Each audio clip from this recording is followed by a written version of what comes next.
ಶ್ರೀ ಗುರುಭ್ಯೋ ನಮಃ. ಹರಿ ಓಂ. ವಿಜ್ಞಾನರೋಚಿ ಪರಿಪೂರಿತಾಂತರ್ಬಾಹ್ಯಾಂಡಕೋಶಂ ಹರಿತೋಪಲಾಪಂ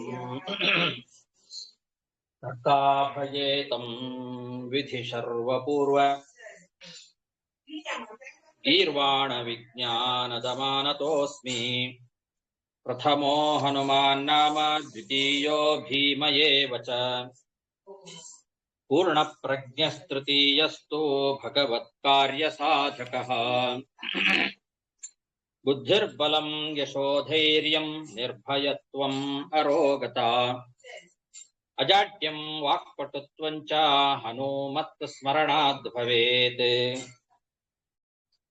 ಪೃಥ್ವೀಮಂಡಲ ಮಧ್ಯಸ್ಥಾಃ ಪೂರ್ಣಬೋಧಮತಾನುಗಾಃ ವೈಷ್ಣವಾ ವಿಷ್ಣುಹೃದಯಾಃ ತನ್ನಮಸ್ಯೆ ಗುರುನ್ ಮಮ.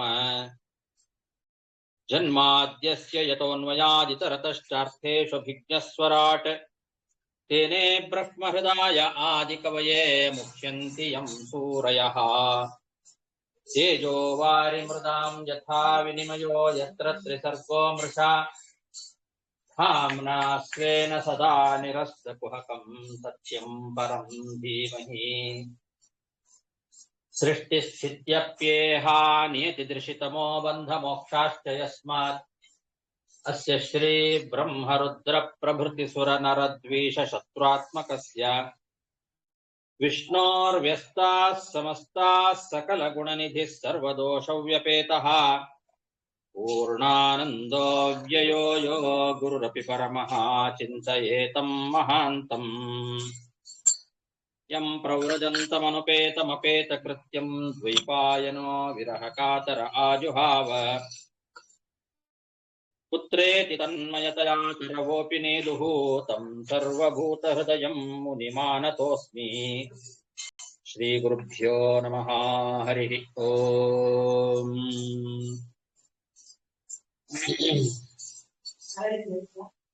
ಶ್ರೀಮದ್ ಭಾಗವತದ ನವಮ ಸ್ಕಂಧದ 18ನೇ ಅಧ್ಯಾಯ ಪ್ರಾರಂಭ. ಶ್ರೀ ಶುಕ ಉವಾಚ. ವಿತಥಸ್ಯ ಸುತಾನ್ ಮನ್ಯೋಃ ಬೃಹತ್ ಕ್ಷತ್ರೋ ಜಯಸ್ತತಃ. ಮಹಾವೀರ್ಯೋ ನರೋ ಗರ್ಗಃ ಸಂಕೃತಿಸ್ತು ನರಾತ್ಮಜಃ. ಶುಕಾಚಾರ್ಯರು ಪರೀಕ್ಷಿತ್ ರಾಜನಿಗೆ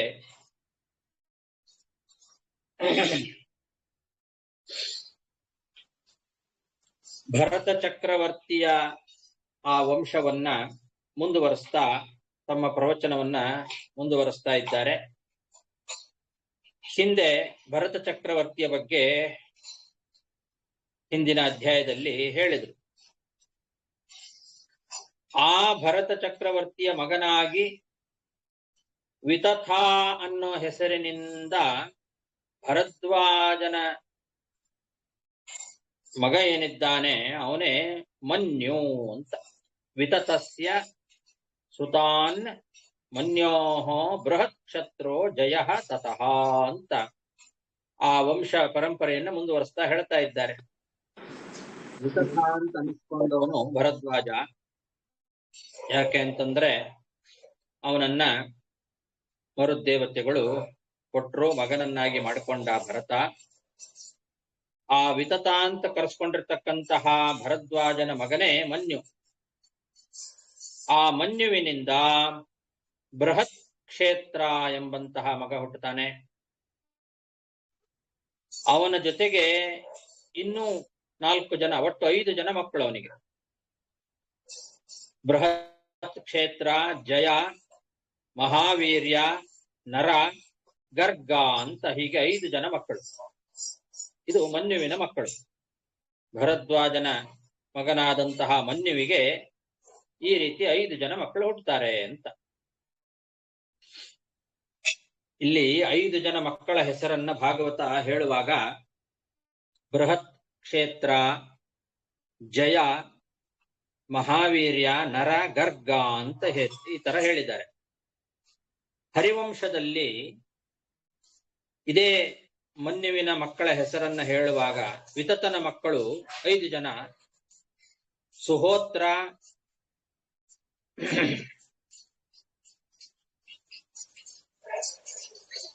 ಸುಹೋತೃ, ಗಯ, ಗರ್ಗ, ಕಪಿಲ. ಈ ರೀತಿ 5 ಜನ ವಿತಥನ ಮಕ್ಕಳು ಅಂತ ಹೇಳಿದ್ದಾರೆ.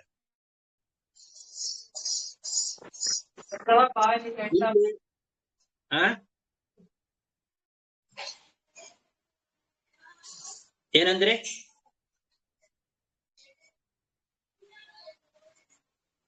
ಕಟ್ಟೆ ಆಗೋಯ್ತು. ಹರಿವಂಶದಲ್ಲಿ ವಿತಥನ ಮಕ್ಕಳು ಸುಹೋತ್ರ ಅಂತ ಹೇಳಿ, ಸುಹೋತೃ, ಗಯ, ಗರ್ಗ, ಕಪಿಲ ಅಂತ 5 ಜನ ಮಕ್ಕಳು ಅಂತ ಹೇಳಿದ್ದಾರೆ. ಇಲ್ಲಿ ಮನ್ಯುವಿನಿಂದ ಬೃಹತ್ ಕ್ಷೇತ್ರ, ಜಯ, ಮಹಾವೀರ್ಯ, ನರ, ಗರ್ಗ ಅಂತ ಹೇಳಿದ್ದಾರೆ. ಇದಕ್ಕೂ ಅದಕ್ಕೂ ವಿರೋಧ ಬರ್ತದೆ, ವ್ಯತ್ಯಾಸ ಇದೆ. ಅದಕ್ಕೆ ಏನ್ ಮಾಡಬೇಕು ಅಂತಂದ್ರೆ,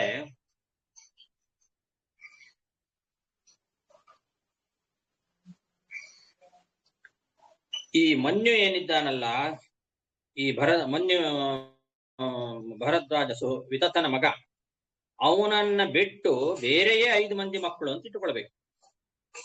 ಆವಾಗ ಅದಕ್ಕೂ ಇದಕ್ಕೂ ವಿರೋಧ ಬರೋದಿಲ್ಲ.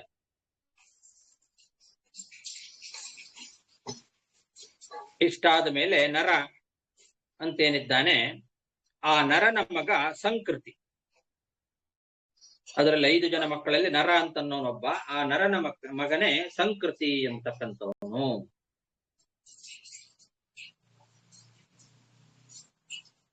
ಇದನ್ನ ಸತ್ಯಧರ್ಮ ತೀರ್ಥರು ಬರೀತಾರೆ. ಹರಿವಂಶೋಕ್ತಿಶ್ಚ ಮನ್ಯು ವ್ಯತಿರಿಕ್ತ ಸುತ ಪಂಚಕ ಪರ ಇತಿ ನ ವಿರೋಧ ಅಂತ ಸತ್ಯಧರ್ಮ ತೀರ್ಥರು ಬರೆದಿದ್ದಾರೆ. ಹರಿವಂಶಕ್ಕೂ ಇದಕ್ಕೂ ವಿರೋಧವನ್ನ ಹೀಗೆ ಪರಿಹಾರ ಮಾಡ್ಕೊಳ್ಬೇಕು. ಅವನನ್ನ ಬಿಟ್ಟು, ಮನ್ಯುವನ್ನ ಬಿಟ್ಟು ಬೇರೆ 5 ಜನ ಮಕ್ಕಳೇ ಇದ್ರು, ಆ 5 ಜನ ಮಕ್ಕಳನ್ನ ಹರಿವಂಶ ಹೇಳಿದೆ. ಇಲ್ಲಿ ಮನ್ಯುವಿನ ಹಿಡ್ಕೊಂಡು ಈ 5 ಜನ ಮಕ್ಕಳನ್ನ ಭಾಗವತ ಹೇಳಿದೆ ಅಂತ ಇಟ್ಕೊಂಡ್ಬಿಟ್ರೆ ಅದಕ್ಕೂ ಇದಕ್ಕೂ ವಿರೋಧ ಇಲ್ಲ ಅಂತ. ವಿತಥಸ್ಯ ಸುತಾನ್ ಮನ್ಯೋಃ ಬೃಹತ್ ಕ್ಷೇತ್ರೋ ಜಯಸ್ತತಃ ಮಹಾವೀರ್ಯೋ ನರೋ ಗರ್ಗಃ ಸಂಕೃತಿಸ್ತು ನರಾತ್ಮಜಃ ಗುರುಶ್ಚ ರಂತಿದೇವಶ್ಚ ಸಂಕೃತೆ ಪಾಂಡುನಂದನ ರಂತಿದೇವಸ್ಯ ಚ ಯಶಃ ಇಹಾಮುತ್ರ ಚ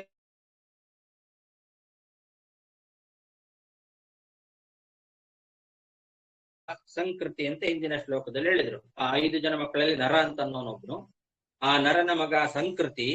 ಆ ಸಂಕೃತಿಗೆ ಗುರು ಮತ್ತೆ ರಂತಿದೇವ ಅಂತ 2 ಮಕ್ಕಳು, ಸಂಕೃತಿಯ ಮಕ್ಕಳು ಅವರಿಬ್ರು, ಗುರು ಮತ್ತು ರಂತಿದೇವ ಅಂತ. ಅದರಲ್ಲಿ ರಂತಿದೇವ ಅಂತನ್ನೋನೇನಿದ್ದಾನೆ, ಅವನ ಕೀರ್ತಿ ಅದು ಇಹಾಮುತ್ರ ಚ ಗೀಯತೆ, ಈ ಲೋಕದಲ್ಲೂ ಪರಲೋಕದಲ್ಲೂ ಕೂಡ ಎಲ್ಲರೂ ಕೂಡ ಕೊಂಡಾಡ್ತಾರೆ. ಅಂತಹ ಕೀರ್ತಿ ರಂತಿದೇವನದ್ದು ಅಂತ ಹೇಳಿದ್ದಾರೆ.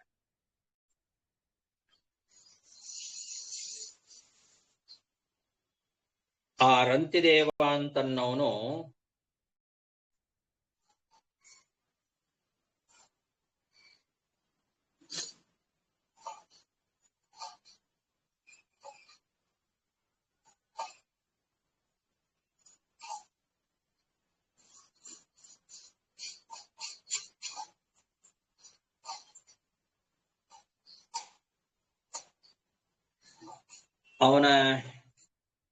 ಅವನ ಬಗ್ಗೆನೆ ಹೇಳಿದ್ದಾರೆ ಅಂತ ಅನ್ಸತ್ತೆ. ಮಹಾಭಾರತದಲ್ಲಿ ದ್ರೋಣ ಪರ್ವದಲ್ಲಿ ಬರೋ ವಿಷಯವನ್ನ ಇಲ್ಲಿ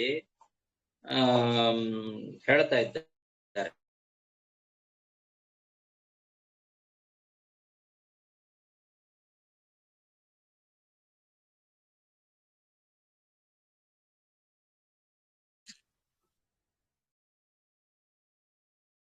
ಗುರುಗಳೇ ವಾಯ್ಸ್ ಕೇಳಿಸ್ತಾ ಇಲ್ಲ.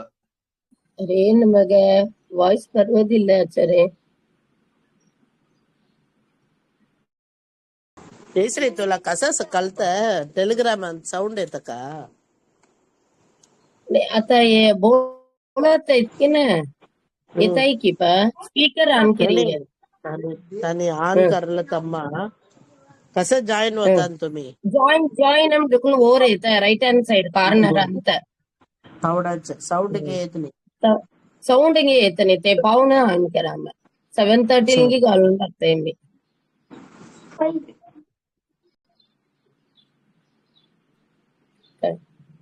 ಇವಾಗ ಬಂತಾ?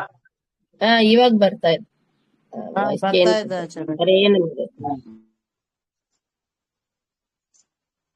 ಕಾಣಿಸ್ತಾ ಇದೆಯಾ ನಂದು? ಇಲ್ಲ,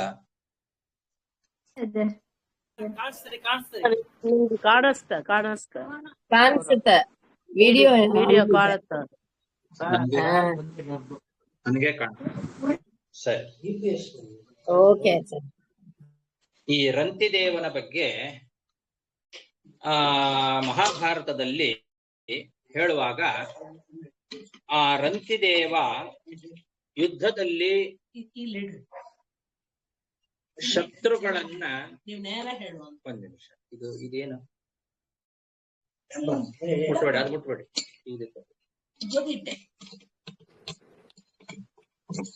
ಇಲ್ಲ ಸ್ವಲ್ಪ ನಾನು ಮಡಿಲಿದ್ದೇನೆ. ಇಲ್ಲ ಇಲ್ಲ ಅದು ಬೇಡ, ಅದು ಬೇಡ, ಇದೆ ಬೇಡ ಬೇಡ ಬೇಡ ಬೇಡ ಬೇಡ, ನಾನು ಇದು ತಾಗ್ತದೆ ಮಡಿಲಿದ್ದೇನೆ.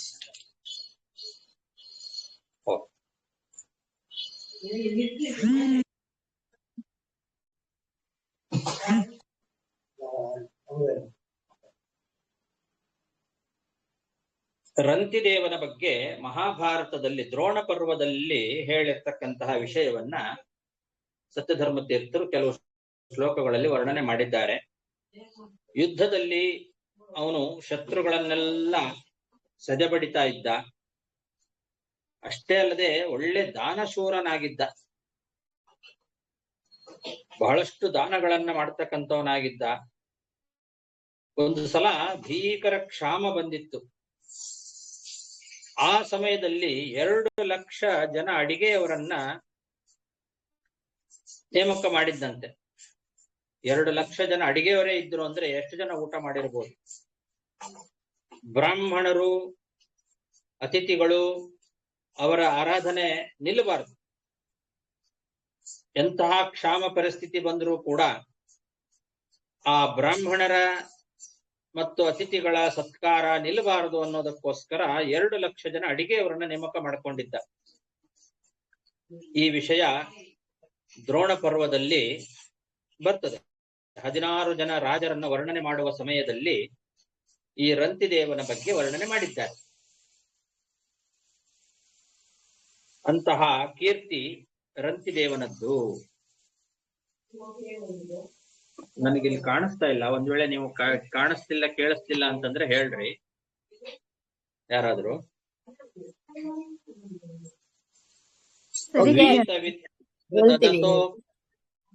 ಲಬ್ಧಂ ಲಬ್ಧಂ ಬುಭುಕ್ಷತಃ ನಿಷ್ಕಿಂಚನಸ್ಯ ಧೀರಸ್ಯ ಸಕುಟುಂಬಸ್ಯ ಸೀದತಃ.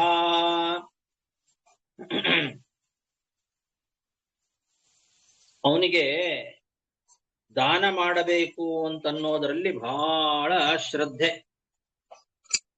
ಸಿಕ್ಕಿದ್ದನ್ನೆಲ್ಲ ದಾನ ಮಾಡ್ತಾ ಇದ್ದಂತೆ ರಂತಿದೇವ. ಹೀಗೆ ಒಂದು ಸಲ ಅವನ ಹತ್ರ ಇದ್ದದ್ದನ್ನೆಲ್ಲ ಸಿಕ್ಕಿದ್ದನ್ನೆಲ್ಲ ದಾನ ಮಾಡಿ ಮಾಡಿ ಮಾಡಿ ಮಾಡಿ ಎಲ್ಲಾ ಸಂಪತ್ತು ಕೂಡ ಕರಗಿ ಹೋಯ್ತು. ದರಿದ್ರನಾಗಿ ತಿನ್ಲಿಕ್ಕೆ ಊಟಕ್ಕೆ ಗತಿ ಇಲ್ಲದೆ ಹಸಿವೆ ಆಗಿ ಸೊರಗಿ ಹೋಗಿಬಿಟ್ನಂತೆ ಕುಟುಂಬ ಸಮೇತ. ಅಷ್ಟು ದಾನ ಮಾಡಿದ, ಸಿಕ್ಕಿದ್ದನ್ನೆಲ್ಲ ದಾನ ಮಾಡ್ತಾ ಇದ್ದ. ಕುಟುಂಬ ಸಮೇತವಾಗಿ ದರಿದ್ರನಾಗಿ ಊಟಕ್ಕೂ ಗತಿ ಇಲ್ಲದೆ ಸೊರಗಿ ಹೋಗಿಬಿಟ್ಟಿದ್ದ. ಆದರೂ ಕೂಡ ಭಗವಂತನ ಧ್ಯಾನವನ್ನ ಮಾಡ್ತಾ ಮಾಡ್ತಾ ಆ ಭಗವದ್ ಧ್ಯಾನದಲ್ಲೇನೆ ಸಂತೋಷವನ್ನ ಅನುಭವಿಸ್ತಾ ಇದ್ದ. ಅಂತಹ ಮಹಾಭಕ್ತನಾಗಿರ್ತಕ್ಕಂಥವನು ರಂತಿದೇವ. ವೀತವಿತ್ತಸ್ಯ ದದತೋ ಲಬ್ಧಂ ಲಬ್ಧಂ ಬುಭುಕ್ಷತಃ ನಿಷ್ಕಿಂಚನಸ್ಯ ಧೀರಸ್ಯ ಸಕುಟುಂಬಸ್ಯ ಸೀದತಃ ವ್ಯತಿಯುರಷ್ಟಚತ್ವಾರಿಂಶದಹನ್ ಅಹಾನ್ಯಪಿಬತ ಕಿಲ ಘೃತಪಾಯಸ ಸಂಯಾವಂ ತೋಯಂ ಪ್ರಾತರುಪಸ್ಥಿತಂ. ಹೀಗೆ ಒಂದು ಸಲ ಏನಾಯ್ತು ಅಂದ್ರೆ, ನೀರು ಕೂಡ ಕುಡಿಯದೆ ಉಪವಾಸದಲ್ಲಿ ಇದ್ದ. 48 ದಿವಸ ಆಗೋಯ್ತು. 48 ದಿವಸಗಳ ಕಾಲ ನೀರು ಕೂಡ ಕುಡಿಯದೆ ಉಪವಾಸದಲ್ಲಿ ಇದ್ದಂತೆ. ಮರು ದಿವಸ ಬೆಳಿಗ್ಗೆ 48 ದಿವಸ ಕಳೆದ ಮೇಲೆ ಮರು ದಿವಸ ಬೆಳಿಗ್ಗೆ ಯಾರೋ ಪುಣ್ಯಾತ್ಮರು ಅವನಿಗೆ ತುಪ್ಪ, ಪಾಯಸ, ಗೋಧಿ, ಅನ್ನ, ನೀರು ಎಲ್ಲ ಕೊಟ್ರಂತೆ. 48 ದಿವಸ ನೀರು ಕೂಡ ಕುಡಿಯದೆ ಉಪವಾಸ ಇದ್ದ. ಬೆಳಗ್ಗೆ ಯಾರೋ ಒಬ್ರು ತಂದು ಕೊಟ್ರು. ಅನ್ನ, ನೀರು, ಗೋಧಿ, ಪಾಯಸ, ತುಪ್ಪ ತಂದು ಕೊಟ್ರಂತೆ.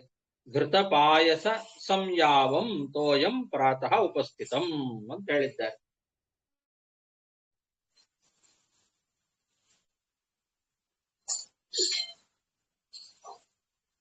ಪ್ರಾತಃ ಅಂತನ್ನೋ ಶಬ್ದಕ್ಕೆ ಬೆಳಿಗ್ಗೆ ಅಂತ ಅರ್ಥ. ಬೆಳಿಗ್ಗೆ ಅಂದ್ರೆ 48 ದಿವಸ ಕಳೆದ ಮೇಲೆ ಬೆಳಿಗ್ಗೆ ಯಾರೋ ಒಬ್ರು ತಂದು ಕೊಟ್ರು. ಸಂಯಾವಹ ಅಂತ ಇದೆ ಇಲ್ಲಿ. ಘೃತ ಪಾಯಸ ಸಂಯಾವಂ. ತೋಯಂ ಅಂದ್ರೆ ನೀರು ಅಂತ ಅರ್ಥ. ಸಂಯಾವ ಅಂತನ್ನೋ ಶಬ್ದಕ್ಕೆ ಗೋಧೂಮ ವಿಕಾರ ಭಕ್ಷ ಅಂತ ಅದರ ಒಂದು ವಿವರಣೆ ಕೊಟ್ಟಿದ್ದಾರೆ. ಗೋಧೂಮಾನ್ನ ಅಂತ ವಿಜಯಧ್ವಜ ತೀರ್ಥರು ಬರೀತಾರೆ. ಗೋಧೂಮಾನ್ನ, ಗೋಧೂಮ ವಿಕಾರವಾದಂತಹ ಒಂದು ಭಕ್ಷ್ಯ ಅಂತ ಛಲಾರಿ ವ್ಯಾಖ್ಯಾನದಲ್ಲಿ ಬರೆದಿದ್ದಾರೆ. ಅದು ಒಂದು ಭಕ್ಷ್ಯ ಅಂತ. ಇವರು ಗೋಧೂಮದ ಅನ್ನ ಅಂತ ಬರೆದಿದ್ದಾರೆ. ಈ ರೀತಿ ಸಿಕ್ತವನಿಗೆ.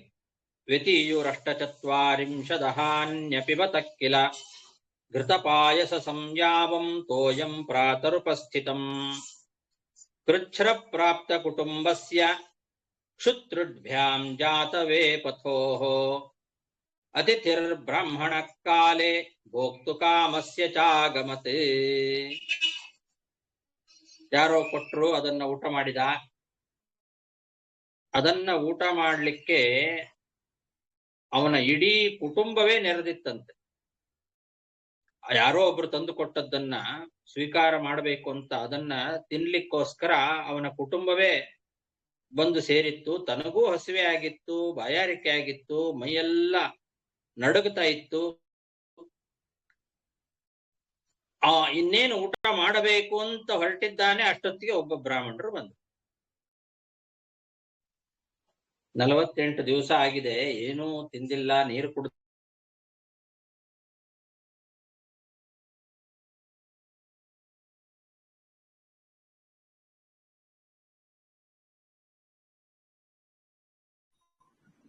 ಅರೇ ನಮಗ ಕೆನ್ಸೋದಿಲ್ಲ ಆಚಾರ್ಯ.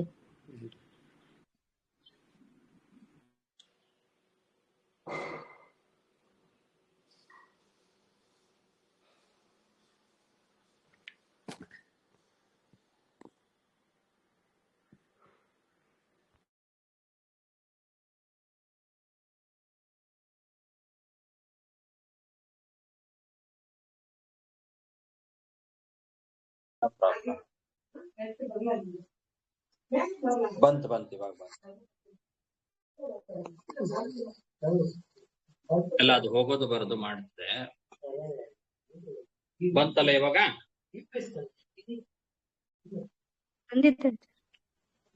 ಎಲ್ಲಿಂದ ಕಟ್ಟಾಗಿತ್ತು?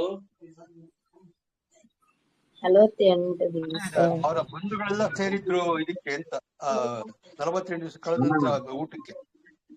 ಅವು 48 ದಿವಸ ಕಳೆದ ಮೇಲೆ ಯಾರೋ ಒಬ್ರು ತಂದು ಕೊಟ್ಟಿದ್ರು. ಪಾಯಸ, ಗೋಧಿ, ಅನ್ನ, ನೀರು ಎಲ್ಲ ಸಿಕ್ಕಿತ್ತು.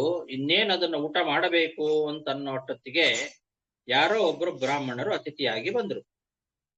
ಅವನಿಗೆ ಮೈಯೆಲ್ಲ ನಡುಗ್ತಾ ಇದೆ, ಬಾಯಾರಿಕೆ ಆಗಿದೆ, ಹಸಿವೆ ಆಗಿದೆ. ಅದನ್ನ ತಿನ್ಲಿಕ್ಕೂ ಕೂಡ ಇಡೀ ಕುಟುಂಬವೇ ಎಲ್ಲ ಸೇರಿ ನೆರೆದು ಬಿಟ್ಟಿದೆ. ಅಂತ ಸಮಯದಲ್ಲಿ ಒಬ್ರು ಅತಿಥಿಯಾಗಿ ಬ್ರಾಹ್ಮಣರು ಬಂದರು. ಕೃಚ್ಛ್ರ ಪ್ರಾಪ್ತ ಕುಟುಂಬಸ್ಯ ಕ್ಷುತ್ರುಭ್ಯಾಂ ಜಾತವೇ ಪಥೋಃ ಅತಿಥಿರ ಬ್ರಾಹ್ಮಣ ಕಾಲೇ ಭೋಕ್ತು ಕಾಮಸ್ಯ ಚಾಗಮತ್ ತಸ್ಮೈ ಸಂವ್ಯಭಜತ್ ಸೋನ್ನಂ ಆಹೃತ್ಯ ಶ್ರದ್ಧಯಾನ್ವಿತಃ ಹರಿಂ ಸರ್ವತ್ರ ಸಂಪಶ್ಯನ್ ಸಭುಕ್ತ್ವಾ ಪ್ರಯಯೋ ದ್ವಿಜಃ. ಅತಿಥಿಗಳಾಗಿ ಬ್ರಾಹ್ಮಣರು ಬಂದಿದ್ದಾರೆ. ರಂತಿದೇವ ಅವರನ್ನ ನೋಡಿದ, ಶ್ರದ್ಧೆಯಿಂದ ಅವರಿಗೆ ಅನ್ನವನ್ನ ಬಡಿಸಿದ. ಅವನು ಎಲ್ಲ ಕಡೆಯಲ್ಲೂ ಕೂಡ ಭಗವಂತನನ್ನ ಕಾಣ್ತಕ್ಕಂಥವನು. ಎಲ್ಲಾ ಅತಿಥಿಗಳಲ್ಲಿಯೂ ಕೂಡ ಭಗವಂತ ಇದ್ದಾನೆ ಅಂತ ಚಿಂತನೆ ಮಾಡತಕ್ಕಂಥವನಾಗಿದ್ದ. ಆ ರೀತಿ ಆ ಅತಿಥಿಗೆ ಬಡಿಸಿದ. ಆ ಬ್ರಾಹ್ಮಣ ಊಟ ಮಾಡಿ ಹೊರಟು ಹೋದ. ತಸ್ಮೈ ಸಂವ್ಯಭಜತ್ ಸೋನ್ನಂ ಆಹೃತ್ಯ ಶ್ರದ್ಧಯಾನ್ವಿತಃ ಹರಿಂ ಸರ್ವತ್ರ ಸಂಪಶ್ಯನ್ ಸಭುಕ್ತ್ವಾ ಪ್ರಯಯೋ ದ್ವಿಜಃ ಅಥಾನ್ಯೋ ಭೋಕ್ಷಮಾಣಸ್ಯ ವಿಭಕ್ತಸ್ಯ ಮಹೀಪತೇಃ ವಿಭಕ್ತಂ ವ್ಯಭಜತ್ತಸ್ಮೈ ವೃಷಲಾಯ ಹರಿಂ ಸ್ಮರನ್. ಆ ರೀತಿ ಆ ಬ್ರಾಹ್ಮಣರು ಬಂದವರು ಊಟ ಮಾಡಿ ಹೊರಟು ಹೋದ್ರು. ಆಮೇಲೆ ಉಳಿದ ಅನ್ನವನ್ನ ಇನ್ನೇನು ಈ ರಂತಿದೇವ ರಾಜ ಊಟ ಮಾಡಬೇಕು ಅಂತ ಅನ್ಕೊಂಡ. ಅಷ್ಟರ ಒಳಗೆ ಮತ್ತೊಬ್ಬ ಶೂದ್ರ ಅತಿಥಿಯಾಗಿ ಬಂದ. ಯಾರೋ ಒಬ್ಬ ಶೂದ್ರ ಅತಿಥಿಯಾಗಿ ಬಂದಿದ್ದಾನೆ. ಈ ರಂತಿದೇವ ಮಹಾರಾಜ ಏನು ಮಾಡಿದ, ಅವನಲ್ಲಿಯೂ ಕೂಡ ಭಗವಂತನನ್ನ ಚಿಂತನೆ ಮಾಡಿ ಅವನಿಗೂ ಅನ್ನವನ್ನ ಬಡಿಸಿದ.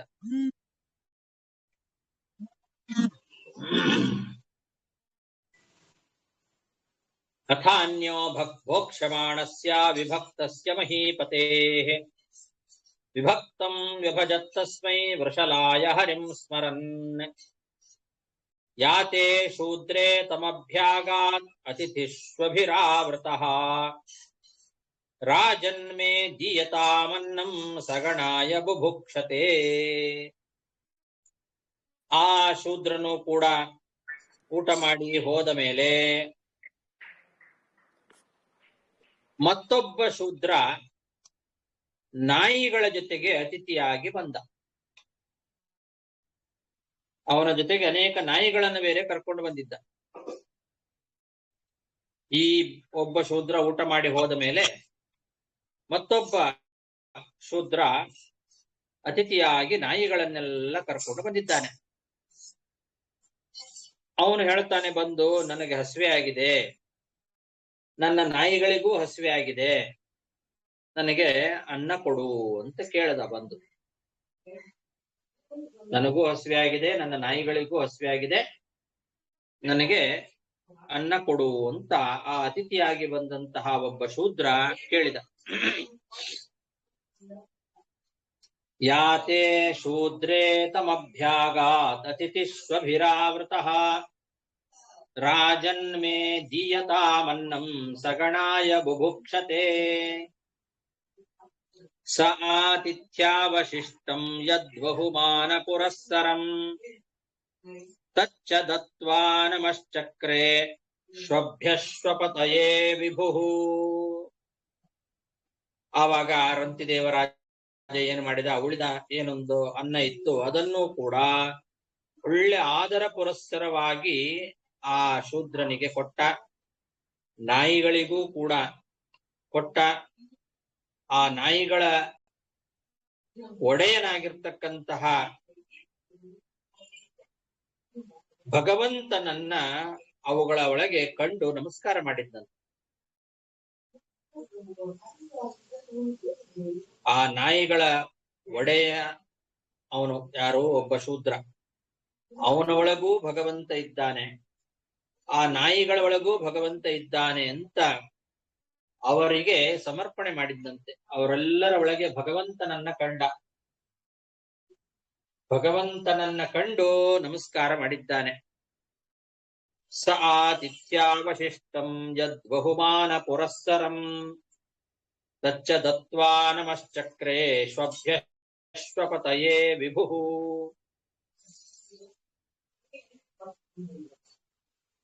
ನಮಸ್ಕಾರ ಮಾಡಿದ ಅಂತಿದೆ ಇಲ್ಲಿ. ಶ್ವಭ್ಯ ಶ್ವಪತಯೇ, ನಾಯಿಗಳಿಗೆ ಮತ್ತು ನಾಯಿಗೆ ಒಡೆಯನಾದ ಆ ಯಜಮಾನನಿಗೆ, ಶೂದ್ರ ಯಜಮಾನ ಏನಿದ್ದ ಅವನಿಗೆ ನಮಸ್ಕಾರ ಮಾಡಿದ ಅಂತ ಇದೆ. ಅದಕ್ಕೆ ಇಲ್ಲಿ ವಿಜಯಧ್ವಜ ತೀರ್ಥರು ನಮಶ್ಚಕ್ರೆ ಅನ್ನೋದಕ್ಕೆ ಹರಯೇ ಇತಿ ಶೇಷಃ ಅಂತ ಬರೆದಿದ್ದಾರೆ. ಹರಿಗೆ, ಅವರ ಒಳಗೆ ಅಂತರ್ಯಾಮಿಯಾದ ಹರಿಗೆ ನಮಸ್ಕಾರ ಮಾಡಿದ ಅಂತ ಇಟ್ಕೊಳ್ಬೇಕು. ಶುನಿಚೈವ ಶ್ವಪಾಕೇಚ ಪಂಡಿತಾ ಸಮದರ್ಶಿನಃ ಅಂತ ಭಗವದ್ಗೀತೆಯಲ್ಲಿ ಕೃಷ್ಣ ಹೇಳಿದ ಮಾತನ್ನ ಇಲ್ಲಿ ನೆನಪು ಮಾಡ್ಕೊಳ್ರಿ ಅಂತಾರೆ ವಿಜಯಧ್ವಜ ತೀರ್ಥರು. ಎಲ್ಲ ಕಡೆಯಲ್ಲಿ ಭಗವಂತ ಸಮಾನವಾಗಿದ್ದಾನೆ. ಶುನಿಚೈವ ಸ್ವಪಾಕೇಚ ಅಂತ ಗೀತೆಯಲ್ಲಿ ಸ್ಪಷ್ಟವಾಗಿದೆ. ಅದನ್ನ ಇನ್ನೂ ವಿವರಣೆ ಮಾಡ್ತಾ ಸತ್ಯಧರ್ಮರು ಬ್ರಾಹ್ಮಣೇ ಗವಿಹಸ್ತಿನಿ ಶುನಿಚೈವ ಸ್ವಪಾಕೇಚ ಪಂಡಿತಾ ಸಮದರ್ಶಿನಃ ಅಂತ ಶ್ವಭ್ಯ ಶ್ವಪತಯೇ ಇತಿ ವ್ಯುತ್ಕ್ರಮಃ ಕುತಃ ಸಗಣಾಯೇತಿ ಗಣ ಅಪ್ರಧಾನ್ಯೋಕ್ತೇಃ ಇತಿ ಚೇತ್ ಸತ್ಯಂ ಸ್ವಪತ್ಯನ್ನ ವಿತರಣ ಸಮಯೇ ತತಃ ಪ್ರಾಗೇವ ಶ್ವಭಿಃ ಆಶ್ವನ್ಯೇ ಮುಖ ಪ್ರಸಾರಣಾನುಸಾರೇಣ ತದಂತರ್ಗತ ಭಗವನ್ ನಮನ ಆದೌ ಇತಿ ನ ಕ್ರಮಾನುಕ್ರಮಣಂ ತದಪ್ರಾಧಾನ್ಯ ಪ್ರಚ್ಯುತಿಃ ಚ ಇತಿ ವಿಜಾನೀಹಿ. ಆತಿಥ್ಯಾವಶಿಷ್ಟಂ ಯದ್ ಬಹುಮಾನ ಪುರಸ್ಸರಂ ತಚ್ಚ ದತ್ವಾ ನಮಶ್ಚಕ್ರೆ. ಅವ್ರಿಗೆ ಕೊಟ್ಟು ನಮಸ್ಕಾರ ಮಾಡಿದ ಅಂತಿದೆ. ಮೊದಲು ಕೊಟ್ಟ ಆಮೇಲೆ ನಮಸ್ಕಾರ ಮಾಡಿದ ಅಂತ. ಶ್ವಭ್ಯ ಶಪತಯೇ ಅಂತ ಅಲ್ಲಿ ಕ್ರಮ ಒಂದು ವಿವಕ್ಷೆ ಇಲ್ಲ ಅಂತ ಇಟ್ಕೊಳ್ರಿ ಅಂತ ಬರೀತಾರೆ. ಶ್ವಭ್ಯ ಶ್ವಪತಯೇ ಚ ಅನ್ನಂ ದತ್ವಾ ಹರಯೇ ನಮಶ್ಚಕ್ರೆ ಅಂತ ಹೀಗೆ ಅದನ್ನು ಕೊನೆಗೆ ವಿವರಣೆ ಮಾಡ್ತಾರೆ. ಹಾಗೂ ಮಾಡ್ಕೊಳ್ಬಹುದು ಆರಾಮಾಗಿ. ನಾಯಿಗಳಿಗೆ ಮತ್ತು ಆ ನಾಯಿಯ ಯಜಮಾನನಿಗೆ ಅನ್ನವನ್ನ ಕೊಟ್ಟು ಭಗವಂತನಿಗೆ ನಮಸ್ಕಾರ ಮಾಡಿದ ಅಂತ ಹಂಗಿಟ್ಕೊಳ್ರಿ ಬೇಕಾದ್ರೆ.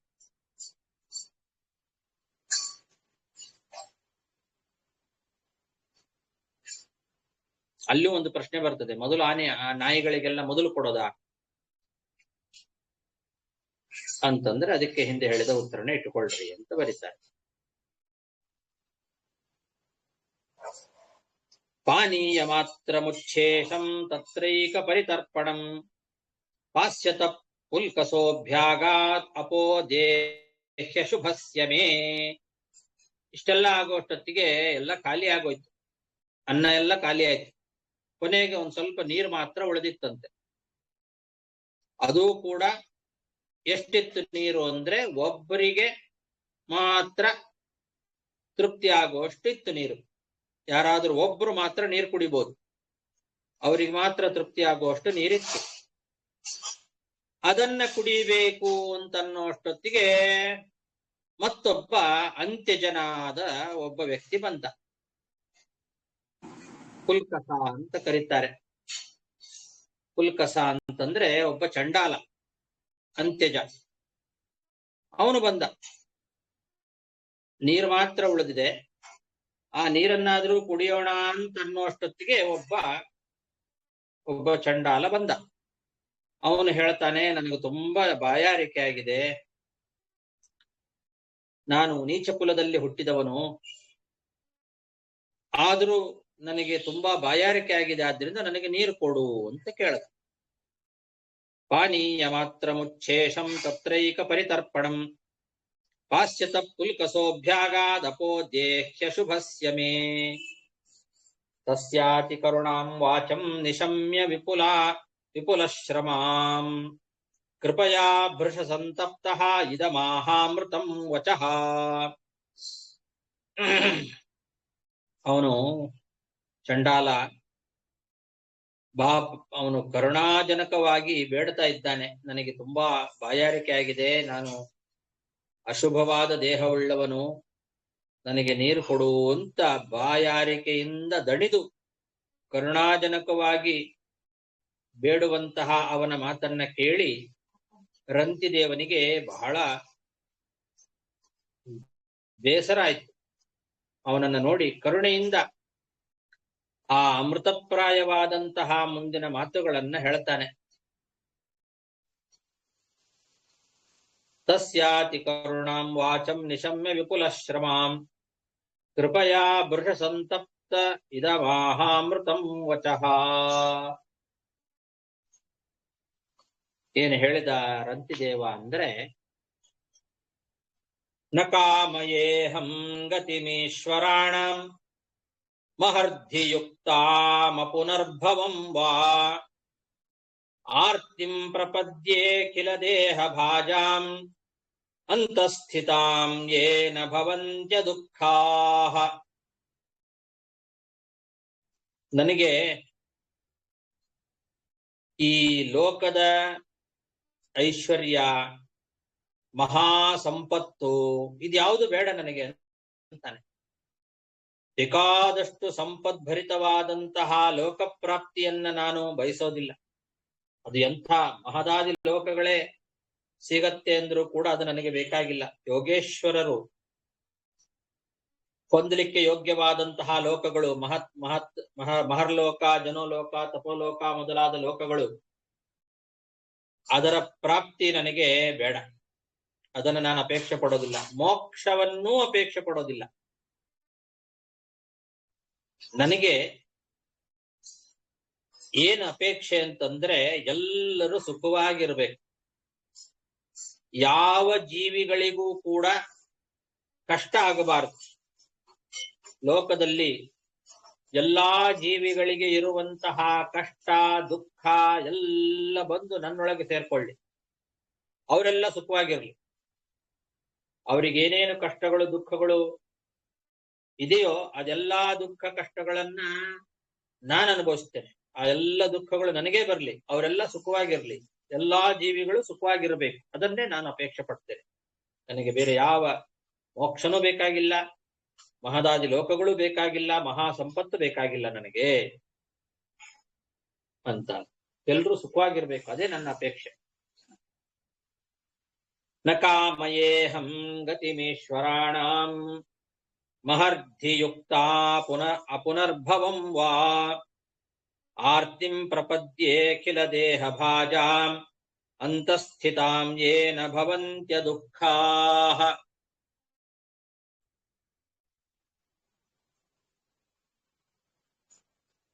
ಕ್ಷುತ್ರುಶ್ರಮೋ ಗಾತ್ರ ಪರಿಶ್ರಮಶ್ಚ ದೈನ್ಯಂ ಕ್ಲಮಶೋಕ ವಿಷಾದ ಮೋಹಾಃ ಸರ್ವೇ ನಿವೃತ್ತಾ ಕೃಪಣಸ್ಯ ಜಂತೋಃ ಜಿಜೀವಿಷೋರ್ಜೀವ ಜಲಾರ್ಪಣೇನ.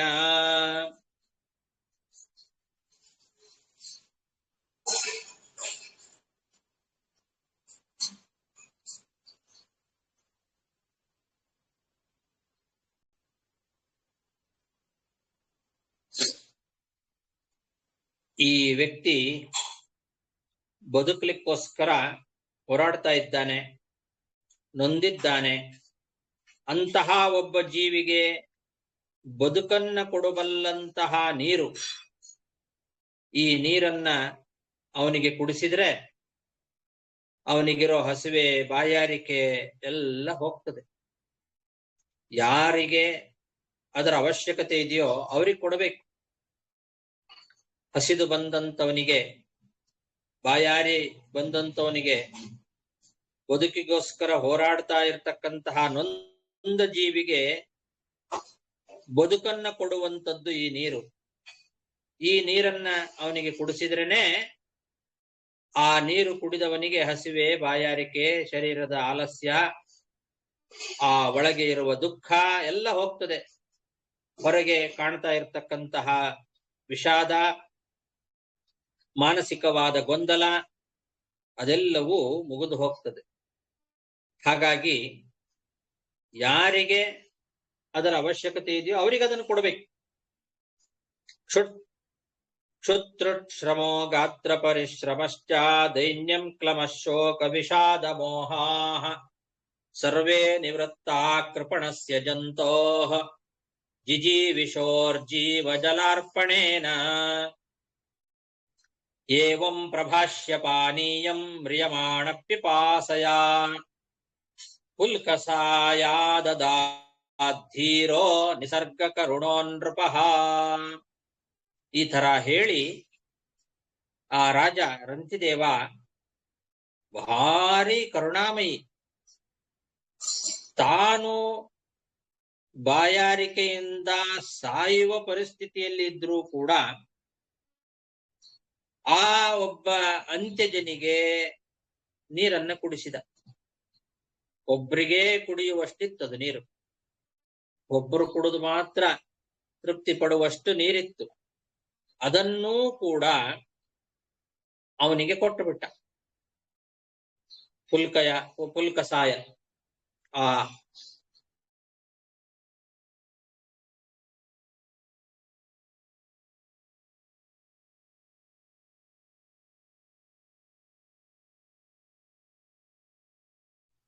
ಗುರುಗಳೇ ವಾಯ್ಸ್ ನಿಂತೋಯ್ತು.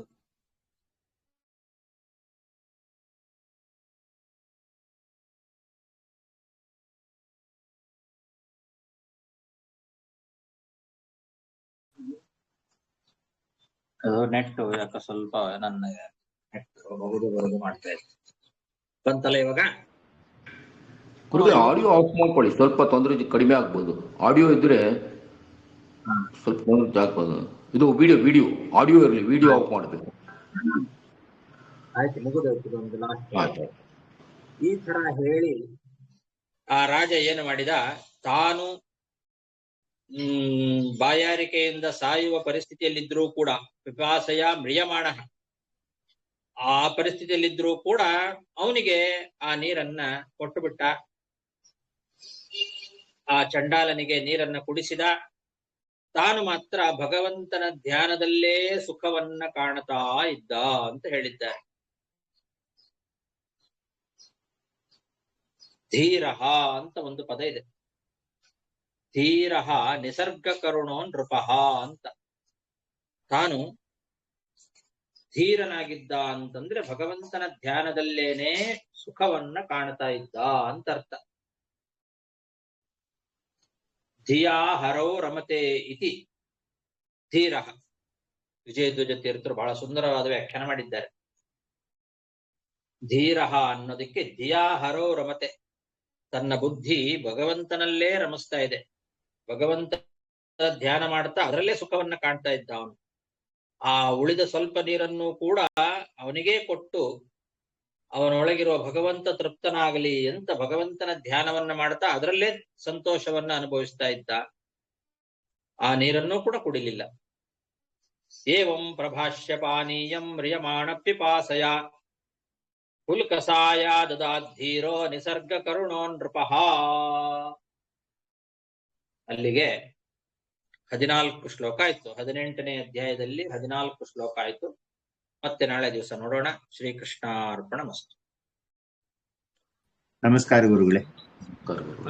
ಗುರುಗಳೇ, ಈಗ ಅಂತ್ಯಜ ಕಡೆಯಲ್ಲಿ ಬಂದು ನಾನು ನಿನ್ನ ಕುಲದವನೇ ಅಂತ ಹೇಳಿದಾಗ ಆಗ ರಂತಿದೇವ ಅಂತ್ಯಜನ? ನಿನ್ನ ಕುಲದವನು ಅಂತ ಹೇಳಿಲ್ಲ, ಹಂಗೆಲ್ಲ ಹೇಳಿದ್ದಾನೆ. ಅವಾಗ ಏನು ಹೇಳ್ದಂಗ ಆಯ್ತು, ಅದಕ್ಕೆ ಕೇಳಿದೆ. ಇಲ್ಲ, ನಾನು ಅಶುಭ ದೇಹವುಳ್ಳವನು, ನೀಚ ಕುಲದವನು. ನಿಂತ ಕುಲ ಅಲ್ಲ, ನೀಚ ಕುಲ. ಹಾ, ಸರಿ ಸರಿ ಸರಿ ಗುರುಗಳೇ. ನೀಚ ಕುಲದಲ್ಲಿ ಹುಟ್ಟಿದವನು ನಾನು ಅಂತ ಹೇಳ್ದ. ಗುರುಗಳೇ, 2 ಪ್ರಶ್ನೆ. ಒಂದು, ರಂಜಿದೇವ ಬಂದು ಭರತ ವಂಶಲಿ ಬಂದ, ಅವನಿ ಹೆಂಗ ಅಷ್ಟೊಂದು ಒಂದು ಪೋರ್ನೆಸ್ ಹಣವೇ ಇಲ್ಲ ಅಂತ ಒಂದು ಸಿಚುವೇಶನ್ ಬಂತು. ಎಲ್ಲ ಮತ್ತೆ ರಾಜರೆಲ್ಲ ವಿಶೇಷ ಎಲ್ಲಾರಿಗೂ ಇದು ಮಾಡ್ತಾರೆ, ಇವನಿಗೆ ಬಂದು ಊಟಕ್ಕೆಲ್ಲ ಸಿಚುವೇಶನ್ ಹೆಂಗ್ ಬಂತು? ಎರಡನೇದು, ಮನೆಯ ಅತಿಥಿಗಳ ಶೂದ್ರರು ಬಂದವ್ರನ್ನು ಊಟ ಕೊಡ್ತಾನಲ್ಲ, ಅದೊಂದು ತಾತ್ಪರ್ಯ ಏನು? ಇವತ್ತು ನಾವು ಬಂದು ಅತ್ ಮಾರಿ ತಿಳಿಲವಲ್ಲ ಅದು ಆಕ್ಚುಲ. ಇವನು ಕೈಗೆ ಸಿಕ್ಕಿದ್ದನ್ನೆಲ್ಲ ದಾನ ಮಾಡ್ತಾ ಇದ್ದ. ಅವನಿಗೆ ಅಷ್ಟು ದಾನ ಮಾಡೋದ್ರಲ್ಲಿ ಅಷ್ಟು ಶ್ರದ್ಧೆ. ಹಾಗಾಗಿ ಬೇಕಾದಷ್ಟು ಸಂಪತ್ತಿತ್ತು, ಇಲ್ಲ ಅಂತಲ್ಲ, ಅದೆಲ್ಲವನ್ನೂ ದಾನ ಮಾಡಿಬಿಟ್ಟಿದ್ದ. ಅದು ವಿಶೇಷ. ಹಾಗಾಗಿ ದಾರಿದ್ರ್ಯ ಬಂತು ಅವನಿಗೆ. ಅವನ ಹತ್ರ ಇರೋದನ್ನೆಲ್ಲವನ್ನೂ ಕೂಡ ದಾನ ಮಾಡಿಬಿಟ್ಟಿದ್ದ. ಹಾಗಾಗಿ ಅವನಿಗೆ ದಾರಿದ್ರ್ಯ ಬಂದು ಊಟಕ್ಕೂ ಗತಿ ಇಲ್ಲದೆ ಇರುವಂತ ಪರಿಸ್ಥಿತಿ ಬಂದಿತ್ತು. ಇದಕ್ಕೆ ಇದು ಉತ್ತರ. ಇನ್ನೊಂದು, ಶೂದ್ರರು ಬಂದರೂ ಕೂಡ ಅವರಿಗೆ ಅನ್ನದಾನವನ್ನ ಮಾಡ್ಲೇಬೇಕು. ಯಾರೇ ಹಸಿದು ಬಂದ್ರೆ ಪ್ರತಿಯೊಬ್ಬರಲ್ಲಿಯೂ ಕೂಡ ಭಗವಂತನನ್ನ ಕಂಡು ಎಲ್ಲರಿಗೂ, ಅದು ಯಾರೇ ಆಗಿರ್ಲಿ, ನಾಯಿ ಆಗಿದ್ರು ಕೂಡ, ಹೇಳಿದ್ರಲ್ಲ ಅಲ್ಲಿ ಶುನಿಚೈವ ಸ್ವಪಾಕೇತ, ಒಬ್ಬ ಚಂಡಾಲ ಆಗಿದ್ರು ಸರಿ, ನಾಯಿ ಆಗಿದ್ರು ಸರಿ, ಪ್ರಾಣಿ ಪಶು ಪಕ್ಷಿಗಳು ಇರುವೆಗಳು ಎಲ್ಲದರ ಒಳಗೂ ಭಗವಂತ ಇದ್ದಾನೆ ಅಂತ ತಿಳಿದು ಎಲ್ಲರಿಗೂ ಸಂತೋಷ ಪಡಿಸ್ಬೇಕು. ಹಾಗೆ ಎಲ್ಲ ಕಡೆ ಭಗವಂತನನ್ನು ಕಾಣ್ತಾ ಇದ್ದ ಅವನು. ಹಾಗಾಗಿ ಅವರಿಗೆಲ್ಲರಿಗೂ ಕೊಟ್ಟು ಅವರೊಳಗಿರೋ ಭಗವಂತ ತೃಪ್ತನಾಗ್ಲಿ ಅಂತ ಅದರಲ್ಲೇ ತಾನು ಆನಂದ ಅನುಭವಿಸ್ತಾ ಇದ್ದ. ಅಂತಹ ಸಾತ್ವಿಕ ಕರುಣಾಮಯಿ ಜೀವಿ ಆಗಿದ್ದ ರಂತಿದೇವ ಅಂತ. ನಿತ್ಯದಲ್ಲಿ ಕೂಡ ವೈಷ್ಣವ, ಬಲಿಹರಣ, ಗೋಗ್ರಾಸ ಇದೆಲ್ಲ ನಮ್ಮ ಇಡ್ತೇವಲ್ಲ, ಮಾಡಬೇಕಲ್ಲ. ಗೃಹಸ್ಥರಾದವರ ಧರ್ಮ. ಆತರ ಈ ರಂತಿದೇವನೇ ಬಂದು ಪರೋಕ್ಷ ಜ್ಞಾನಿ ತಗೊಂಬಂದ ಈ ಗೀತಾ ಶ್ಲೋಕನ ಕೋಟ್ ಮಾಡಿದ್ದಾರೆ. ಶುಚಿಚೈವ ಶಪಾಕೇಚೆ ಪಂಡಿತಾಹ, ಅಲ್ಲಿ ಪಂಡಿತಾಹ ಎಂಬ ಶಬ್ದಕ್ಕೆ ಬಂದು ರಾಯರು ಬಂದು ಪರೋಕ್ಷ ಜ್ಞಾನಿನಃ ಕೊಟ್ಟಿದ್ದಾರೆ. ಸೊ ರಂತಿದೇವನೇನು ಅಪರೋಕ್ಷ ಜ್ಞಾನ ಆಲ, ಅವ ಪಂಡಿತ ಇದ್ರು ಕೂಡ ಈ ತರ ಅವನಿಗೆ ಒಂದು ವೈರಾಗ್ಯ ಇತ್ತು, ಈ ಒಂದು ದೇವರೆಲ್ಲ ನೋಡಿದ ಅಂತ ತಗೊಂಬಂದ. ಹಿಂಗೆ ಮಾಡಬಹುದು. ಈ ತರದ ಆಚಾರ ಆ ತರ ನಾವು ಈಗ ಅವ್ರು ಹೇಳಿದಂಗ ಈ ಚಂಡಾಲ ಇವರೆಲ್ಲ ಬಂದ್ರೆ ನಾವು ಬಂದು ಮನೇಲಿ ಸೇರ್ಸೋದೇ ಇಲ್ಲ. ನಾವು ಬಂದು ಅವ್ರು ಅನ್ನ ಕೇಳಿರ ಕೊಡುವಕ ಹೆಂಗದು? ಅನ್ನ ಕೊಡಬೇಕು, ಅನ್ನದಾನ ಮಾಡಬೇಕು. ಮನೆ ಒಳಗೆ ಕರೆದು ನೀವು ಅಡಿಗೆ ಮನೆಯಲ್ಲೇ ಊಟಕ್ಕೆ ಹಾಕಬೇಕು ಅಂತ ಏನಿಲ್ಲ. ಅವರವರ ಯೋಗ್ಯತಾನುಸಾರವಾಗಿ ಅವರವರಿಗೆ ಗೌರವವನ್ನ ಕೊಡ್ಲೇಬೇಕು. ಅವ್ರನ್ನ ಎಲ್ಲಿ ಇಡಬೇಕೋ ಅಲ್ಲಿ ಇಟ್ಟು ಅವರಿಗೆ ಬೇಕಾದ ರೀತಿಯಲ್ಲಿ ಸತ್ಕಾರ ಮಾಡಿ ಅವರಿಗೆ ಅನ್ನದಾನಾದಿಗಳನ್ನ ಮಾಡಬೇಕು. ಯಾರನ್ನೂ ಕೂಡ ಬೇಸರ ಮಾಡಬಾರದು. ಅದು ಅವರು ಅರ್ಥ ಮಾಡ್ಕೊಳ್ಬೇಕು. ನಾನು ಅಡಿಗೆ ಮನೆಗೆ ಬರ್ತೇನೆ, ನಿಮ್ ದೇವ್ರ ಮನೆಯಲ್ಲೇ ಕುತ್ಕೊಂಡು ಊಟ ಮಾಡ್ತೇನೆ ಅಂತ ಅವ್ರು ಅನ್ಬಾರ್ದು. ಹಾಗೆಲ್ಲ ಅಂತಿರ್ಲಿಲ್ಲ, ಅವ್ರಿಗೂ ಗೊತ್ತಿರ್ತಿತ್ತು. ಅವರವರ ಯೋಗ್ಯತೆಯನ್ನ ನೋಡ್ಕೊಂಡು ಅವರವರು ಇರಬೇಕು. ಅದೇ ಸಮದರ್ಶಿತ್ವ ಅಂದ್ರೆ ಹಾಗೆ ಸಮಾನವಾಗಿ ಕಾಣೋದು ಅಂತಂದ್ರೆ ಅವರವರ ಯೋಗ್ಯತಾನುಸಾರವಾದ ರೀತಿಯಲ್ಲಿ ಅವರವರಿಗೆ ಅವರವರನ್ನ ನೋಡೋದೇನಿದೆ, ಇದೇ ಸಮದರ್ಶಿತ್ವ. ಓಕೆ.